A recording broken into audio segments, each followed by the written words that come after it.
Muy bien, muy buenas tardes. Bienvenidos a todos los presentes a nuestra lectura y análisis del libro Patriarcas y Profetas. Para nosotros es un placer, amigos de Betania por siempre, estar con ustedes en esta actividad especial en la cual podemos platicar sobre el libro Patriarcas y Profetas después de hacer la lectura.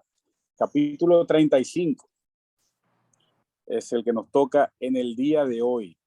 Buenas tardes, Humberto. Bienvenido tú también a esta programación especial de domingo en la tarde. Aprovechamos para extender la bienvenida. ¿Dónde consiguieron esa viga que estaban tocando?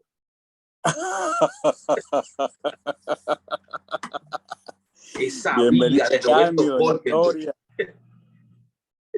Esa viga se consiguen. Todavía nos gusta la buena música y escuchamos música que alaba y glorifica el nombre de Dios ante todo. Yo estaba extasiado. Arolis, Jeremías, Leanni, Shannon, Tony, bienvenidos todos a nuestra programación especial esta tarde. No, al final vamos a poner 2 o 3 más de Roberto Forkenberg, si te quieres quedar escuchándolo, aquí lo escucharé unas cuantas canciones más. Una viga. No, definitivamente, es música especial, que nos recuerda, esos son 80 temprano. 80 temprano, esa. No, cuando viene a ver 70 temprano, porque Amanecer salió en el 81 y esas canciones estaban. Pues entonces 70 finales.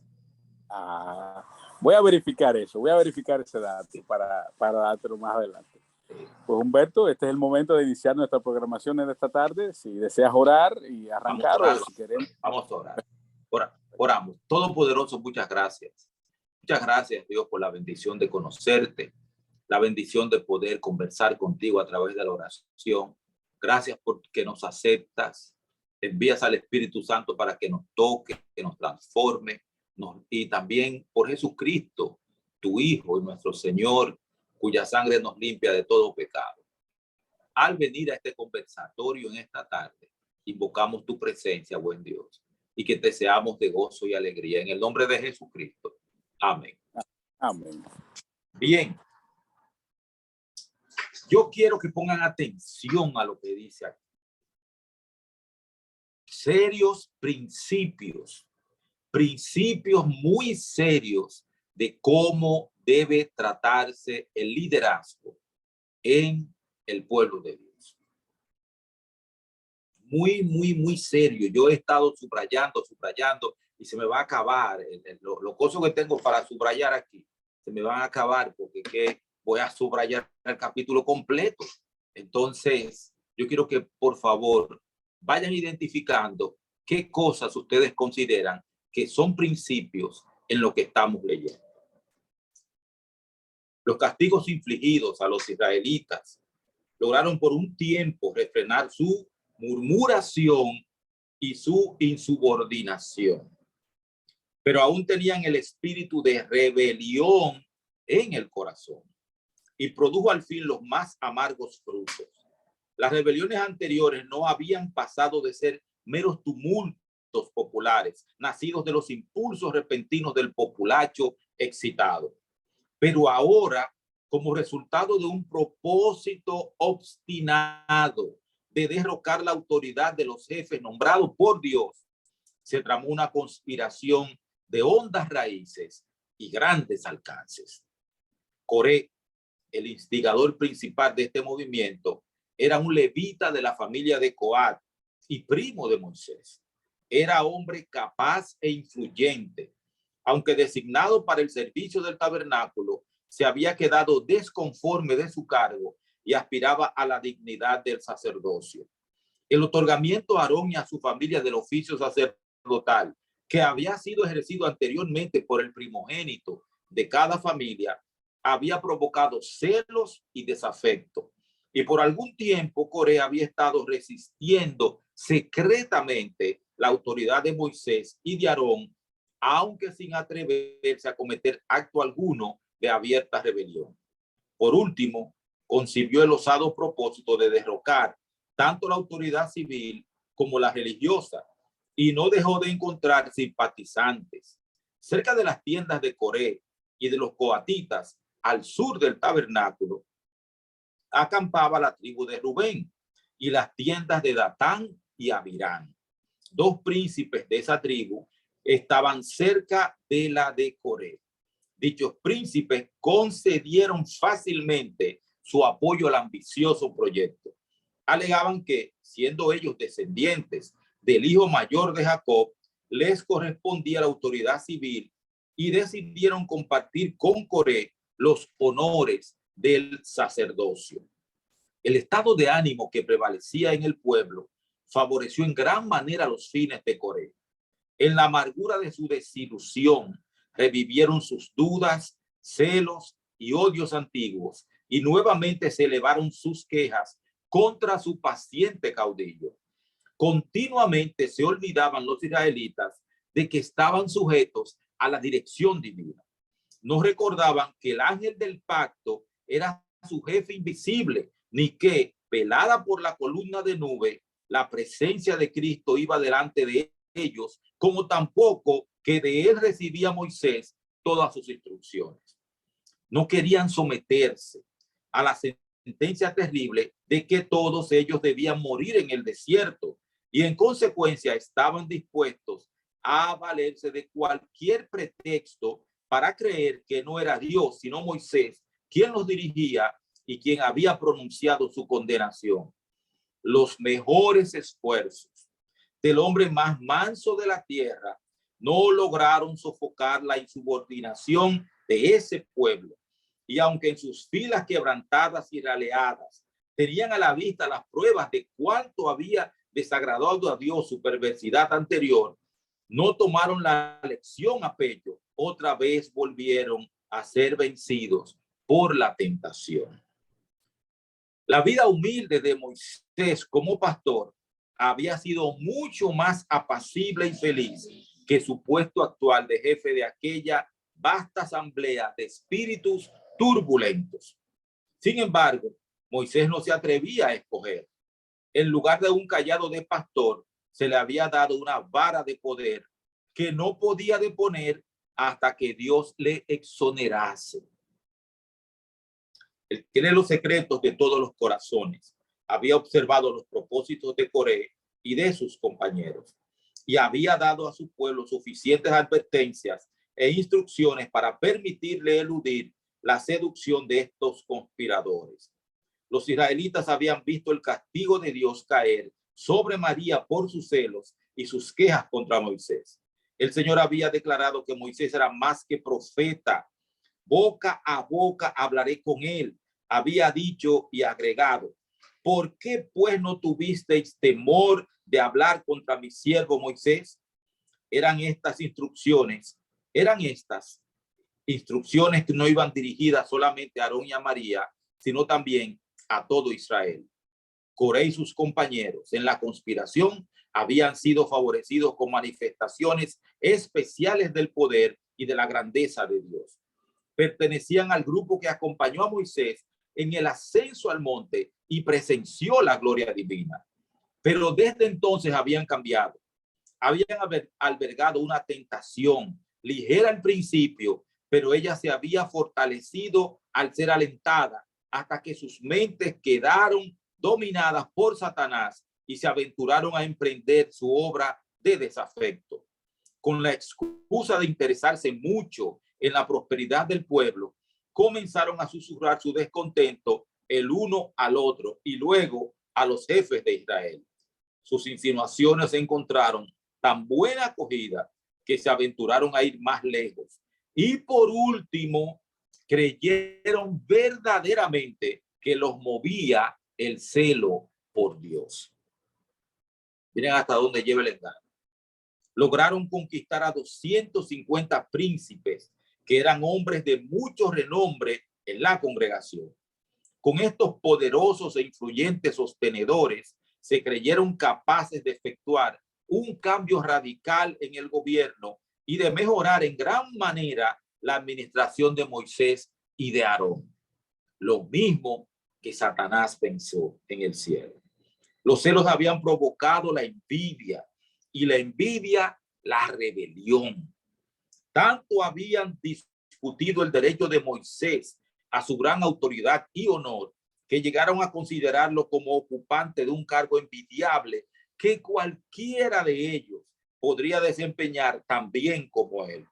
Se convencieron erróneamente a sí mismos y mutuamente de que Moisés y Aarón habían asumido de por sí los puestos que ocupaban. Los descontentos decían que aquellos caudillos se habían exaltado a sí mismos por sobre la congregación del Señor, al investirse del sacerdocio y el gobierno, sin que la casa de ellos mereciese distinguirse por sobre las otras casas de Israel. No eran más santos que el pueblo, y debiera bastarles el estar equiparados a sus hermanos, quienes eran igualmente favorecidos con la presencia y protección especiales de Dios. Los conspiradores trabajaron luego con el pueblo. A los que yerran y merecen reprensión, nada les agrada más que recibir simpatía y alabanza. Y así obtuvieron Coré y sus asociados la atención y el apoyo de la congregación. Declararon erróneamente la acusación de que las murmuraciones del pueblo habían atraído sobre él la ira de Dios. Dijeron que la congregación no era culpable, puesto que solo había deseado aquello a lo cual tenía derecho. Pero Moisés era un gobernante intolerante que había reprendido al pueblo como pecador cuando era un pueblo santo entre el cual se hallaba el Señor. Coré reseñó la historia de su peregrinación por el desierto, donde se los había puesto en estrecheces y muchos habían perecido a causa de su murmuración y de su desobediencia. Sus oyentes creyeron ver claramente que se habían evitado sus dificultades si Moisés hubiera seguido una conducta distinta.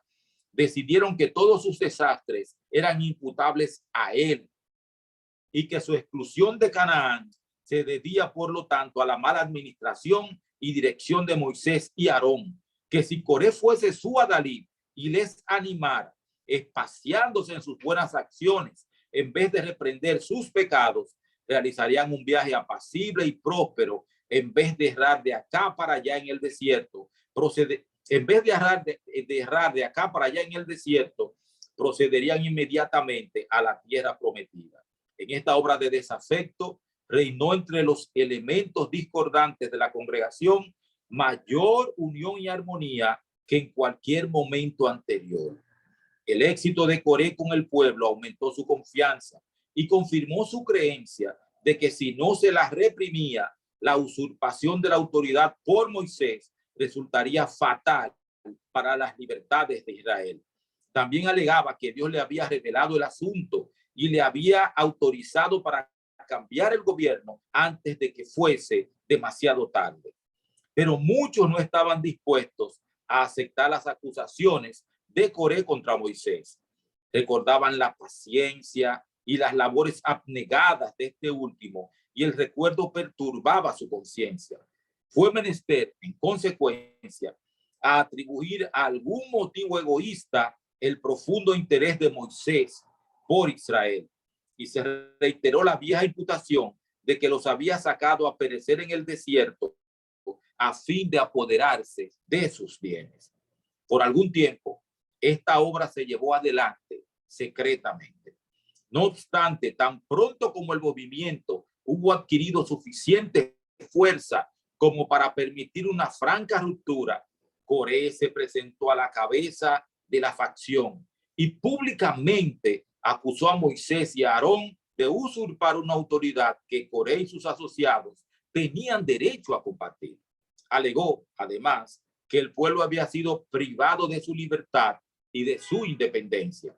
Muchos arrogáis, dijeron los conspiradores, ya que toda la congregación, cada individuo de ella es santo y Jehová está en medio de ellos. ¿Por qué pues os ensalzáis sobre la asamblea de Jehová?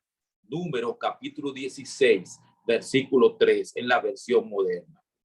Moisés no había sospechado la existencia de tan arraigada maquinación, y cuando comprendió su terrible significado, cayó postrado sobre su rostro en muda y fervorosa súplica a Dios. se levantó entristecido, pero sereno y fuerte. Había recibido instrucciones divinas. Mañana, dijo, mostrará Jehová quién es suyo, y al santo harálo llegar así, y al que él escogiere, él lo allegará así. Números capítulo 16. La prueba había de postergarse hasta el día siguiente, a fin de dar a todos tiempo para reflexionar. Entonces, los que aspiraban al sacerdocio habían de venir cada uno con un incensario y ofrecer incienso en el tabernáculo en presencia de la congregación. La ley decía explícitamente que solo los que habían sido ordenados para el oficio sagrado debían oficiar en el santuario. Y aún los sacerdotes, Nadab y Abiú, habían perecido por haber despreciado el mandamiento divino y ofrecido fuego extraño.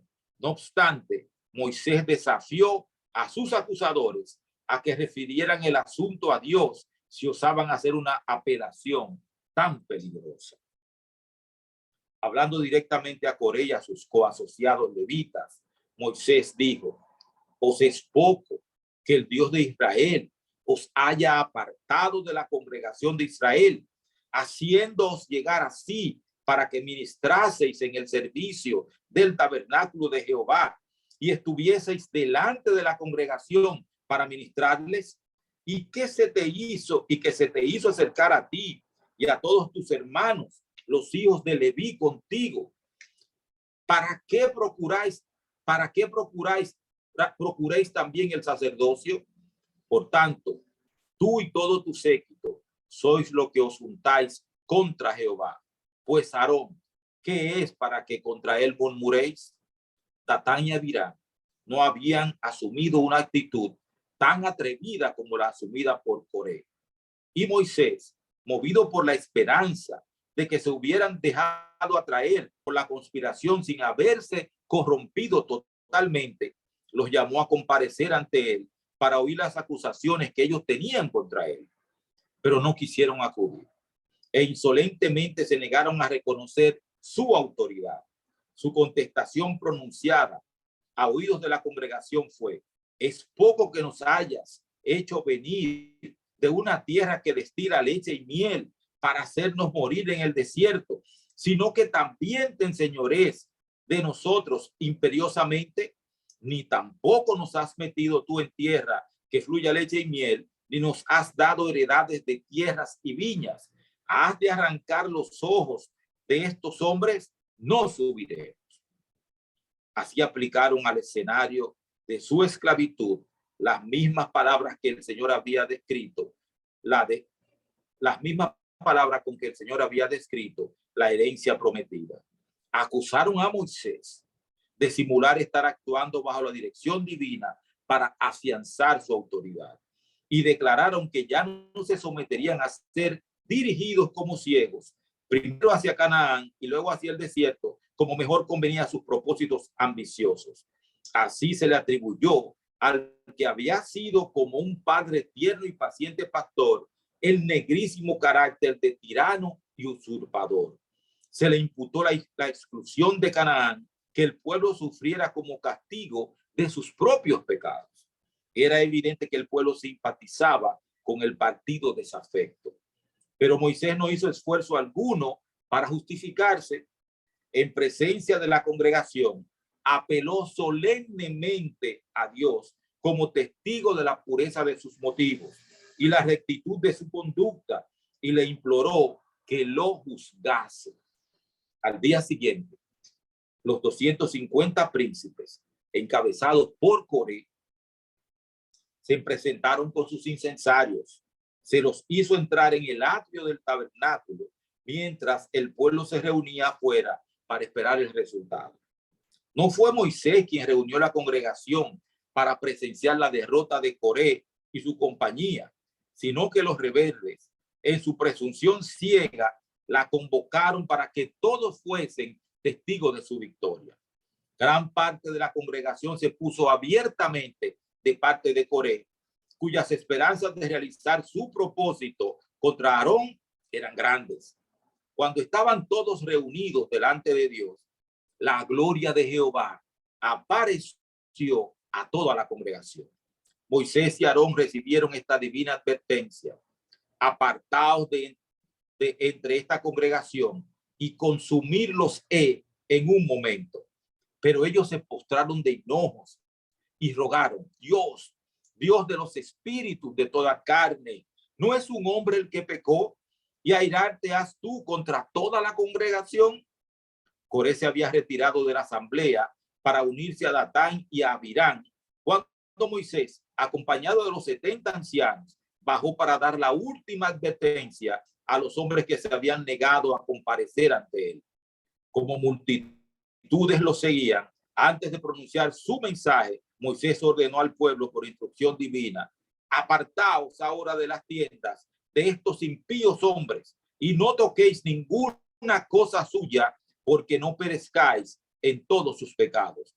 La advertencia fue obedecida, porque se apoderó de todos la aprensión de que iba a caer un castigo. Los rebeldes principales se vieron abandonados por aquellos a quienes habían engañado, pero su osadía no disminuyó. Se quedaron de pie con sus familias a las puertas de sus tiendas, como desafiando la advertencia divina. Entonces Moisés declaró: en el nombre del Dios de Israel, a oídos de la congregación, en esto conoceréis que Jehová me ha enviado para que hiciese todas estas cosas, que no de mi corazón las hice. Si como mueren todos los hombres, murieren estos, o si fueron ellos visitados a la manera de todos los hombres, Jehová no me envió. Mas si Jehová hiciese una nueva cosa, y la tierra abriere su boca, y los tragare con todas sus cosas, y descendieren vivos al abismo, entonces conoceréis que estos hombres irritaron a Jehová. De pie, llenos de terror y expectación, en espera del acontecimiento, todos los israelitas fijaron los ojos en Moisés. Cuando terminó de hablar, la tierra sólida se partió y los rebeldes cayeron vivos al abismo con todo lo que les pertenecía y perecieron de medio de la congregación. El pueblo huyó, sintiéndose condenado como copartícipe del pecado. Pero el castigo no terminó en eso. Un fuego que fulguró de la nube alcanzó a los 250 príncipes que habían ofrecido incienso y los consumió. Estos hombres, que no habían sido los primeros en rebelarse, no fueron destruidos con los conspiradores principales. Se les dio oportunidad de ver el fin de ellos y de arrepentirse, pero sus simpatías estaban con los rebeldes y compartieron su suerte.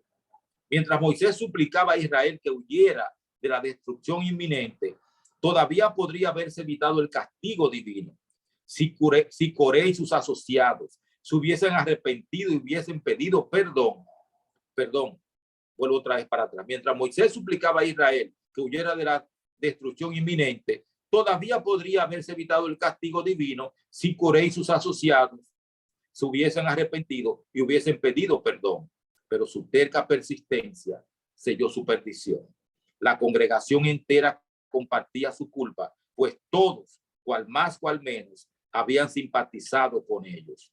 Sin embargo, en su gran misericordia, Dios distinguió entre los jefes rebeldes a aquellos a quienes habían inducido a la rebelión.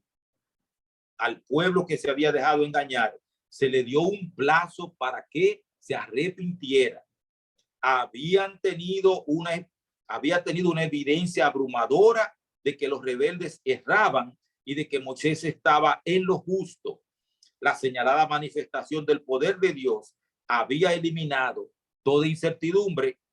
Jesús, el ángel que iba delante de los hebreos, trató de salvarlos de la destrucción.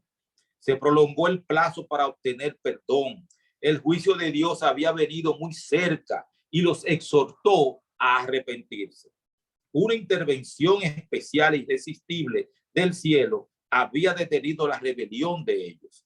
Si querían responder a la intervención de la providencia de Dios, podían salvarse. Pero aunque huyeron de los juicios por temor a la destrucción, su rebelión no fue curada.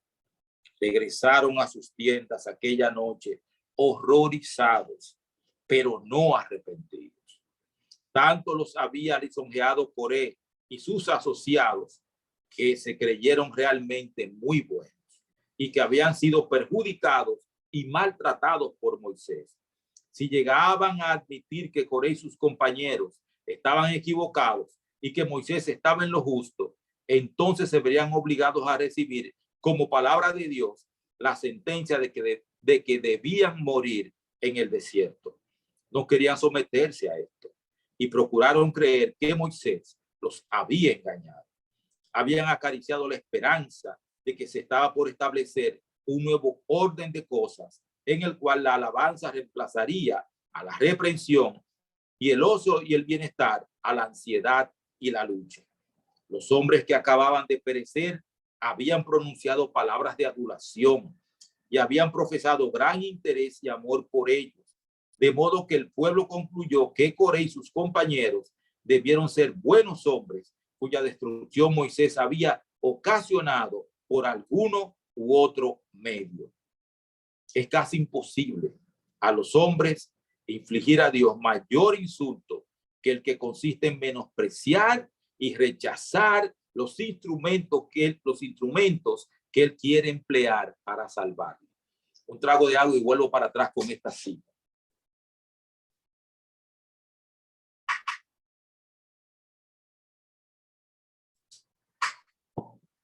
Gracias por el tiempo. Vuelvo a leer esto.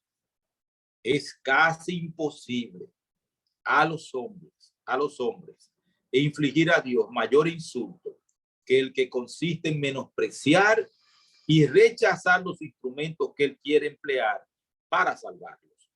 No solo habían hecho esto los israelitas, sino que hasta se habían propuesto dar muerte a Moisés y a Aarón. No obstante, no se percataban de la necesidad que tenían de pedir perdón a Dios por su grave pecado.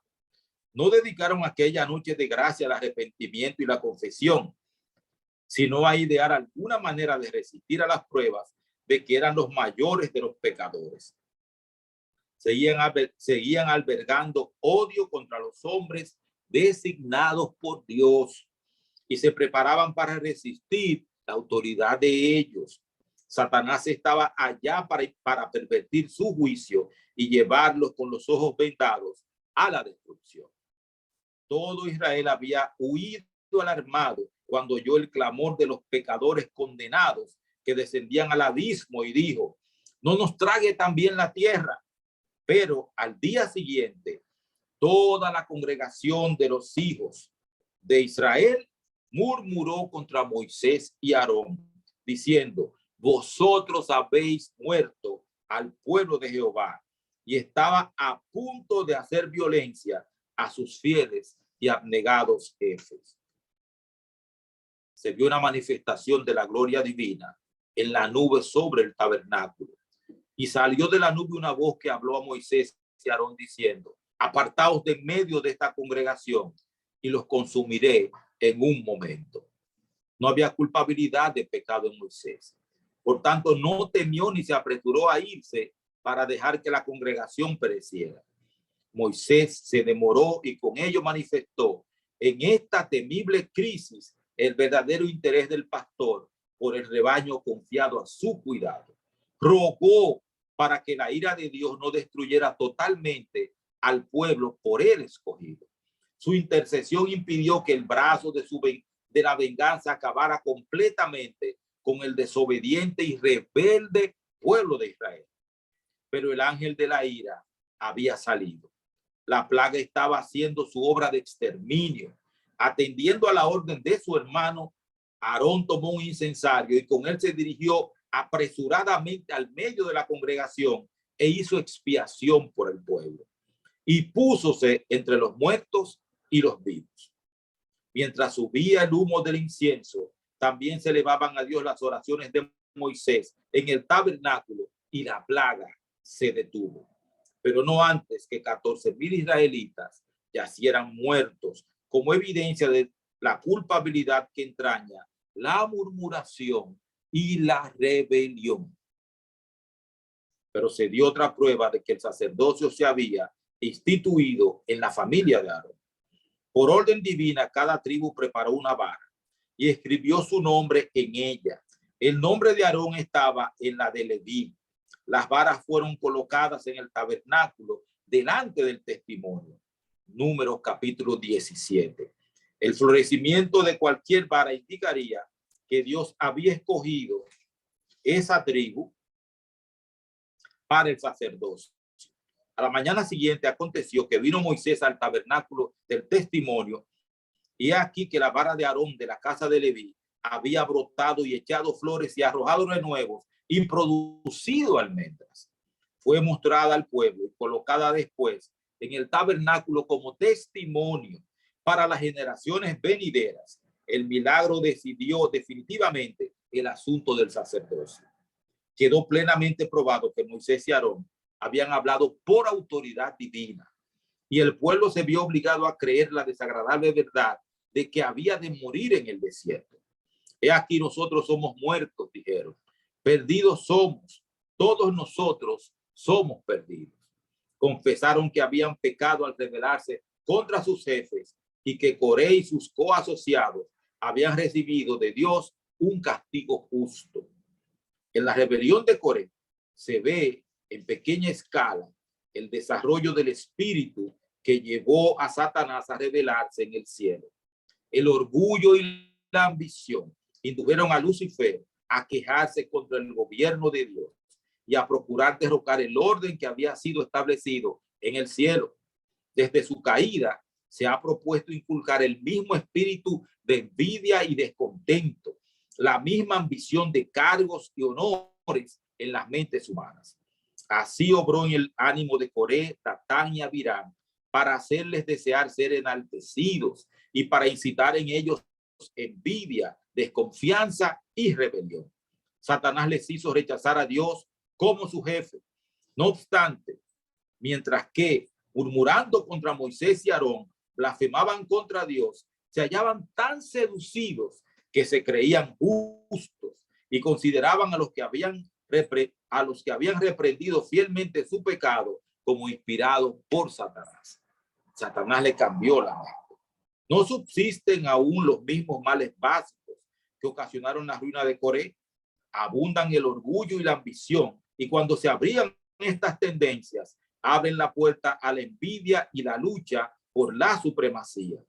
El alma se aparta de Dios e inconscientemente es arrastrada a las filas de Satanás. Como Coré y sus compañeros, muchos son hoy, aún entre quienes profesan ser seguidores de Cristo, los que piensan, hacen planes y trabajan tan anhelosamente por su propia exaltación que para ganar simpatía y el apoyo del pueblo están dispuestos a tergiversar la verdad, a calumniar y a hablar mal de los siervos del Señor, aún a atribuirles los motivos bajos y ambiciosos que animan su propio corazón. A fuerza de reiterar la mentira, y eso contra toda evidencia, llegan finalmente a creer que es la verdad, mientras procuran destruir la confianza del pueblo en los hombres designados por Dios. Creen estar realmente ocupados en una buena obra y prestando servicio a Dios. Los hebreos no querían someterse a la dirección y a las restricciones del Señor. Estas los dejaban inquietos y no querían recibir reprensiones. Tal era el secreto de las murmuraciones de ellos contra Moisés. Si se les hubiera dejado hacer su voluntad, habría habido menos quejas contra su jefe. A través de toda la historia de la iglesia, los siervos de Dios han tenido que arrostrar el mismo espíritu. Al ceder al pecado, los hombres dan a Satanás acceso a sus mentes y avanzan de una etapa de la maldad a otra. Al rechazar la luz, la mente se oscurece y el corazón se endurece de tal manera que les resulta más fácil dar el siguiente paso en el pecado y rechazar una luz aún más clara, hasta que por fin sus hábitos de hacer el mal se hacen permanentes. El pecado pierde para ellos su carácter inicuo. El que predica fielmente la palabra de Dios y así condena los pecados de ellos es con demasiada frecuencia el objeto directo de su odio. No queriendo soportar el dolor y el sacrificio necesario para reformarse, se vuelven contra los siervos de Dios y denuncian sus reprensiones como intempestivas y severas. Perdón.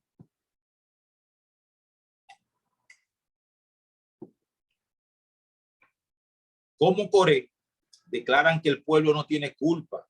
Quien los reprende es causa de toda la dificultad, y aplacando su conciencia con este engaño, los celosos y desconformes se combinan para sembrar la discordia en la iglesia y debilitar las manos de los que quieren engrandecerla. Todo progreso alcanzado por aquellos a quienes Dios llamó a dirigir su obra despertó sospecha. Cada una de sus acciones fue falseada por críticos celosos. Así fue en el tiempo de Lutero, de Wesley y otros reformadores, y así sucede hoy. Coré no hubiera tomado el camino que siguió si hubiera sabido. Perdón, yo tengo agua aquí. Qué susto me diste. Gracias.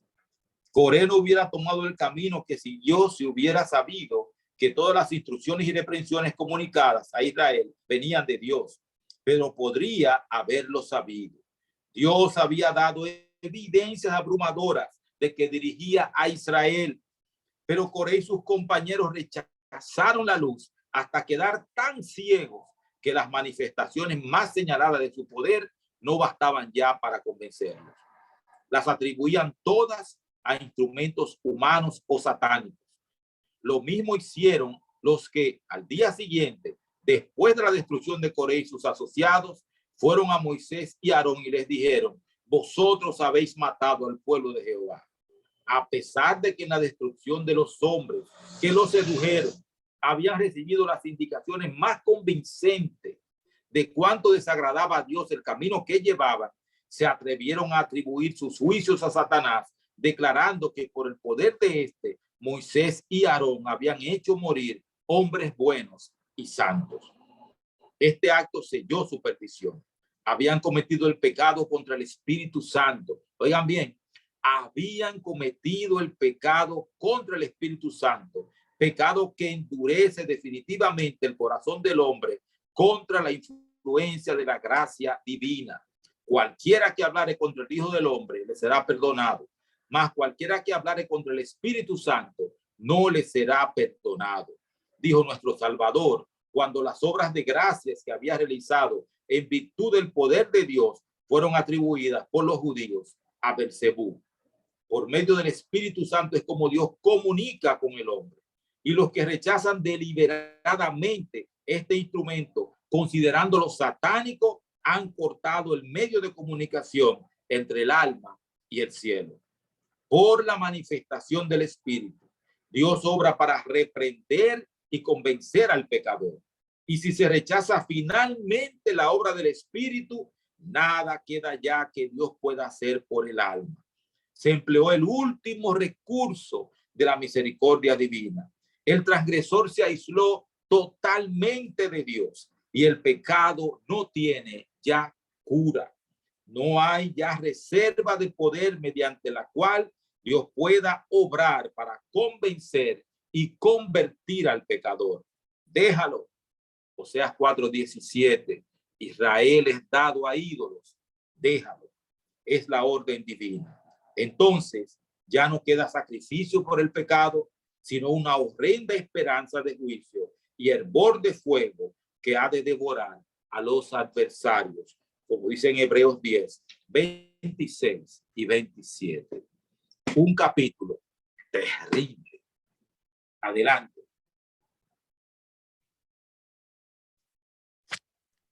Diría yo, no solo terrible, diría revelador, porque nos da pautas que pueden ser consideradas de perdición y salvación. Nos habla contra la blasfemia contra el Espíritu Santo.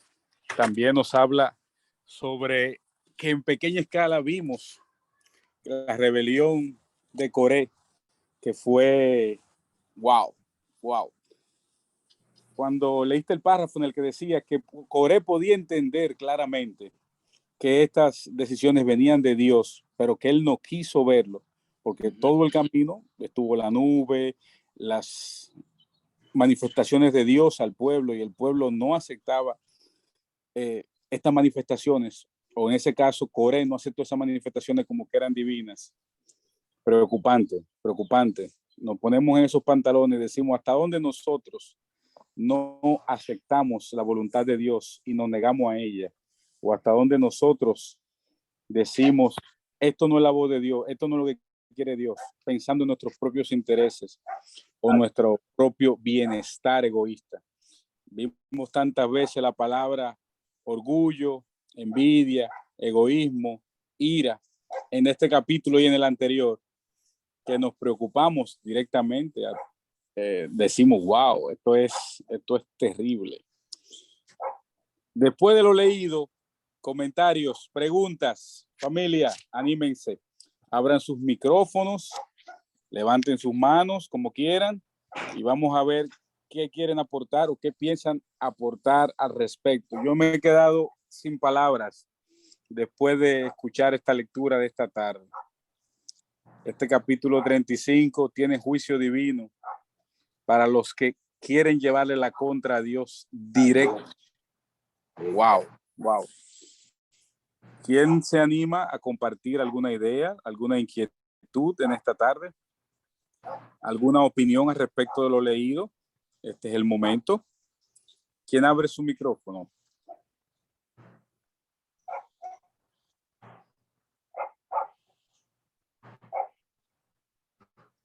Humberto, nos quedamos sin palabras. Pues déjame leer otra vez este párrafo. Ay, ay, ay, ay, ay, Al ay. rechazar la luz, la mente se oscurece y el corazón se endurece de tal manera que les resulta más fácil dar el siguiente paso en el pecado y rechazar una luz aún más clara, hasta que por fin sus hábitos de hacer el mal se hacen permanentes. El pecado pierde para ellos su carácter inicuo.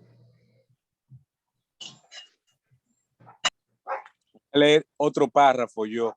Es casi imposible a los hombres que infligen a Dios mayor insulto que el que en menospreciar y rechazar los instrumentos que Él emplea para salvarlos. Es un insulto para Dios que rechacemos esos instrumentos que Él usa para salvarnos. Alexandra, buenas tardes, adelante, vi que abriste tu micrófono. ¿Quieres comentar algo? Sí. Y es un insulto para Dios.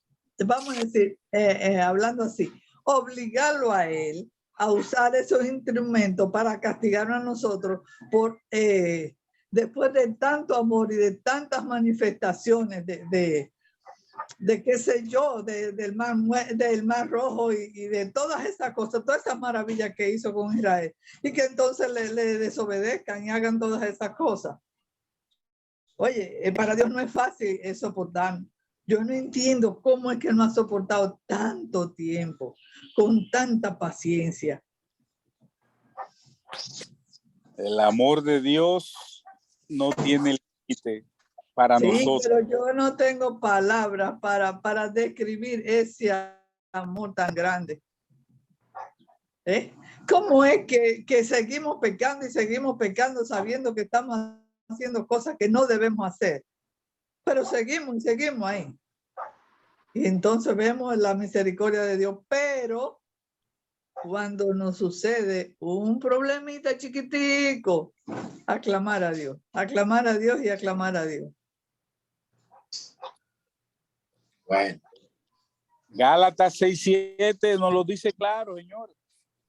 No os engañéis, Dios no puede ser burlado. Todo lo que el hombre sembrare, esto también segará.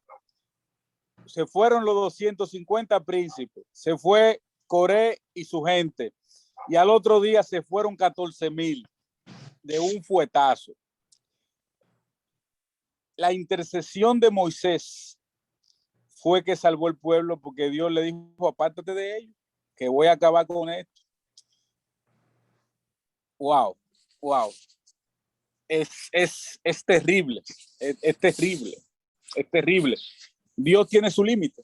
Dios tiene su límite, nos da oportunidad, nos llama, nos busca, pero Él tiene límites establecidos.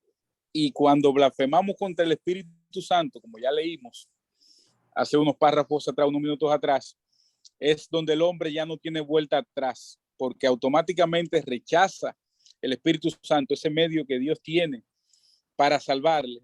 Automáticamente no hay vuelta atrás. ¿Alguien más tiene algún otro comentario o quisiera decir algo? Este es el momento.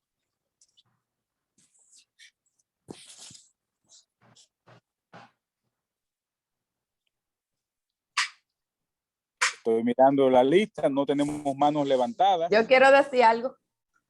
Aprovecha, este es el momento, Ávila, adelante. Okay. Que según lo que yo estaba oyendo, tenemos que tener como precaución cuando vamos a hablar de alguien, porque no sabemos qué espíritu lo está dirigiendo. Y en un momento dado es el Espíritu Santo y podemos cometer el error de blasfemar contra el Espíritu Santo. Y eso es por las murmuraciones, que podemos llegar a eso. Esto es cuanto. Asimismo, hay un párrafo que dice, no obstante, mientras que murmurando contra Moisés y Aarón, blasfemaban contra Dios y se hallaban tan seducidos que se creían justos y consideraban que los que habían ser reprendidos fuertemente de su pecado como inspirados por Satanás. O sea, ese espíritu de murmuración, de crítica, de envidia, nos hace ser ciegos y no ver, las señales que Dios nos manda. Es triste, es triste. Así mismo es como dice Ávila, así mismo es. Rodolfo. Adelante, Arodi, buenas tardes. Buenas noches, buenas noches aquí porque y buenas noches para los que están en claro todavía. Yo tuve que salir un momentito porque me pasó alguito, pero ahora fue que pude entrar otra vez. Pero al principio, según estaba leyendo Humberto, eso que le estaba diciendo hoy día pasa, inclusive en nuestras iglesias. Nosotros estamos sirviendo a un Dios vivo y muchas veces en las propias iglesias hay celo, envidia por un cargo, hay celo por X cosa, y por esas cosas muchos se apartan de la iglesia. Da pena de que hayan almas que se hayan retirado de la iglesia, que se hayan enfriado por personas así. Yo cuando vivía en Santo Domingo, estaba en la iglesia, viví cosas similares. Batallé mucho con ciertas personas porque en la iglesia a veces creen que tienen un poderío y que eso es una presidencia y que esto no es para servir a Dios, sino para ellos tenerse una pleitesía de que yo soy que un primer anciano y que yo soy tal y que la. Señores, y eso y no es por ahí. No es por ahí, lamentablemente. Nos estamos perdiendo por donde no es. Y hay que tener mucho cuidado con la envidia y con ver a una persona que está haciendo su labor bien hecha y que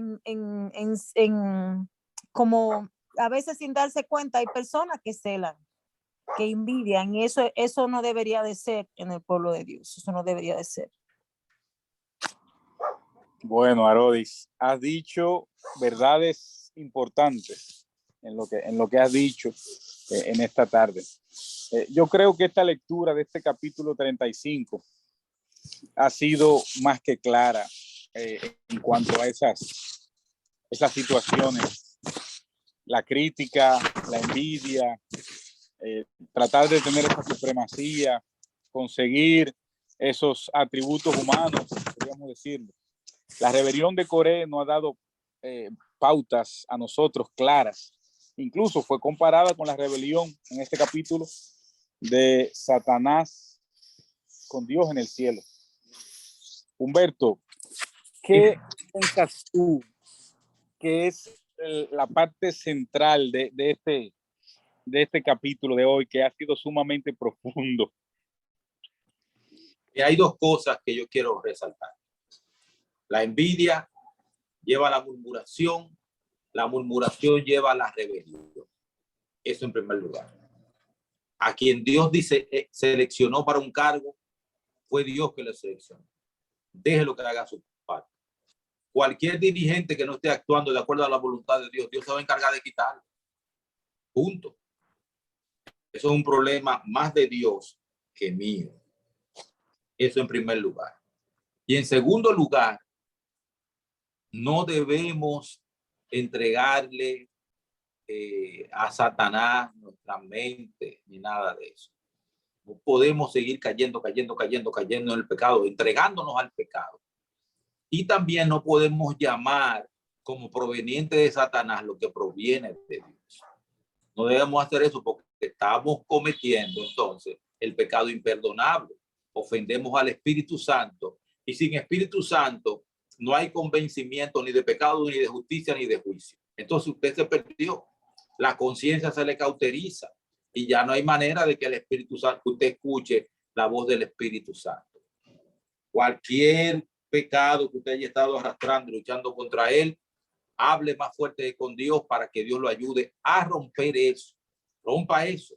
Amén. Sálgase de eso para que Dios lo ayude y lo bendiga, para que no se cauterice su conciencia, para que usted sea bien consciente de cuando usted está haciendo algo que ofende a Dios. Eso es lo más central que yo veo. No tiene nada más que decir. Muy interesante, muy práctico. ¿Oíste, Roddy? Si no tiene nada más que decir, yo voy a hacer harina de negrito. Señores, no hay nada. Como es harina de negrito, yo tenía mucho que no oía eso. Yo soy un experto y le echo cacarita de limón y cosas así para que quede bien. Y pasa. No pasa. Pero cacarita de limón y cosas así. Sí, le echo canela, nuez moscada. Sí. Bueno, la mejor harina negrita con leche evaporada. Bueno. Buen provecho desde ya. Muchas gracias.